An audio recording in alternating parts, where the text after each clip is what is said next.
তিনটি রোগ হলে বুঝবেন আপনি জান্নাতি। অর্থাৎ তিনটি রোগ যদি আপনার হয় তাহলে মনে করবেন আল্লাহ পাক রব্বুল আলামিন আপনাকে ভালোবাসেন, আপনাকে মহব্বত করেন।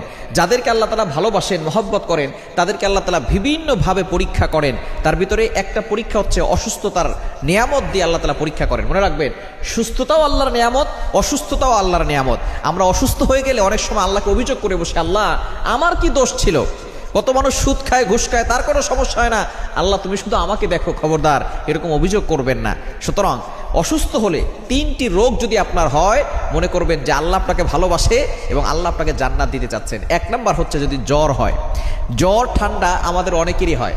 একবার নবীজি সাল্লাল্লাহু আলাইহি সাল্লামের জামানায় কয়েকজন সাহাবী বসা, নবী সাল্লাল্লাহু আলাইহি সাল্লাম বলতেছেন, একজন সাহাবী বলতেছেন আমার খুব জ্বর হয়েছে, অনেক সাহাবী বলতেছেন আমারও জ্বর হয়। এবার নবী সাল্লাল্লাহু আলাইহি ওয়াসাল্লাম বলছেন তোমরা তো আমার অন্তর্ভুক্ত, আমারও তো জ্বর হয়। কিন্তু একজন বলতেছে যে আমার জ্বর হয় না। নবীজি বলতেছেন তাহলে